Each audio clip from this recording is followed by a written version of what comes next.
Hi everybody, I just wanted to take a couple minutes to talk to you a little bit about the assessments. I know that that's going to be something that's really worrisome for some of you and what you're thinking a lot about. So I wanted to do a separate video on the assessments so you could review this really quickly before it's time to take your tests, so you've kind of been refreshed on how this is going to go. So I'm going to talk about taking tests online first and kind of walk through those steps so you'll understand how that's going to happen. You're going to have a weekly test for each week of the course. So you'll have 4 total, 3 regular weekly tests or module tests, and then 1 final exam that is at the end of the course. So for those tests, they are going to be located in each of the weekly module folders. A couple of important things to remember about taking this test. When you click on the link for the test, that'll begin the test. So don't click on it until you're actually ready to take it, because once you start the test, you can't stop the test. Okay, so don't go trying to take a little look at it in advance or anything like that. Once you begin the test, then you've taken the test. The tests are timed. You'll have an hour to take the regular test, and then you'll have 2.5 hours for your final exam. So when you decide that it's time to go ahead and take the test, you want to make sure that you're in a quiet place where you're not going to be interrupted, and you're going to have that full hour to be able to concentrate and take your test. So you want to make sure that you're in a quiet, good environment where you're not going to be disturbed and have that block of time that is secure for you. You also want to make sure that your computer is plugged into the wall and that you have a really good internet connection. You don't want to be trying to take your test on a phone or anything that's going to be risky in terms of being connected to the internet. You want to reduce the chances of anything strange happening. So definitely make sure your computer is plugged in, that you've got good internet connection, and take it on the trusted device that you have. Hopefully that's a computer. Also, it's really important to remember to not hit the back button when you're taking the test. You're going to have 30 multiple choice questions and 4 term IDs that you're going to answer. So particularly for the multiple choice questions, when you're looking at those multiple choice questions and you make your answer, you're going to go to the next question. You can't go back. Okay, if you try and go back or hit the back button, it's going to kick you out of the test.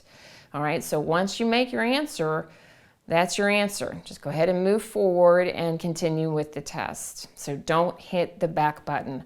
Also, don't double click. 1 click is all that you need to do to take your answer, and then it'll move you on to the next question and the next part of the exam. All right, so those are the main points that I wanted to stress in terms of sort of the logistics of taking the test, and that applies, again, for the regular test and for the final. The time varies from the regular test to the final exam, but those rules do apply.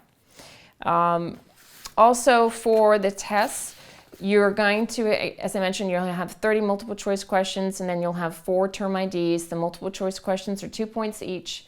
The term IDs or term identifications are 10 points. So the multiple choice questions are fairly straightforward. I'm sure you've done those before, so I'm not really going to spend too much time on that. They're 2 points each. You'll have 30 of them. For the term identifications, you're going to be answering the questions of who, what, where, when, and why significant. Okay, and I talk about that a little bit on the Blackboard page, on the rubric for the assessments. You can look at it there. But again, who, what, where, when, and when year is fine, and then why significant. And the significant part of the term identification is really dealing with the consequence of the term. Okay, so the what is kind of the main components of what the term is about or who the person is, but the significance is dealing with a kind of a bigger question. Why did we include this term? Why was it important in what we were talking about? Or what happened as a result of this term? What were the consequences? What happened after that term existed? So sometimes the significance doesn't actually really have anything to do with the term itself. It's dealing with things that come after it, or answering kind of that bigger picture of how that fits into the bigger puzzle for what it is that we're looking for.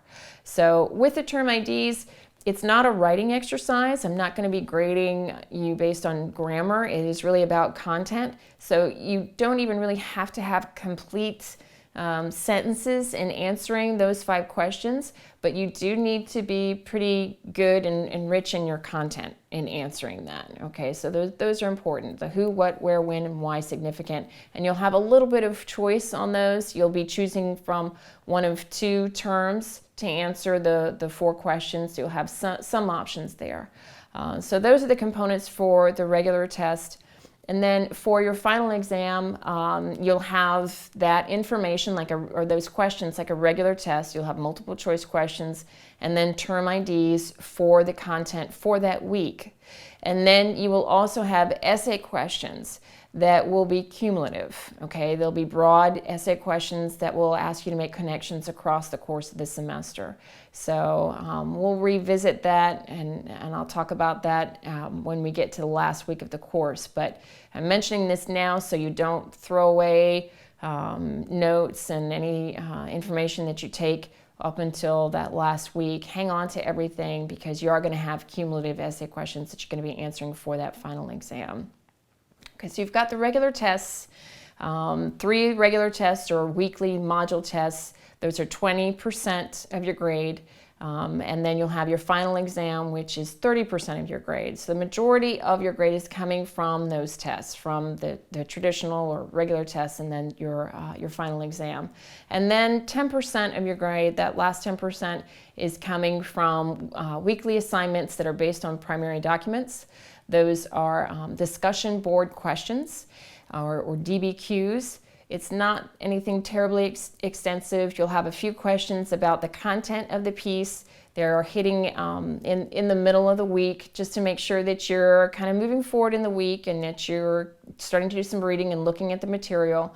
And then you are going to be having a little bit of a discussion with your classmates.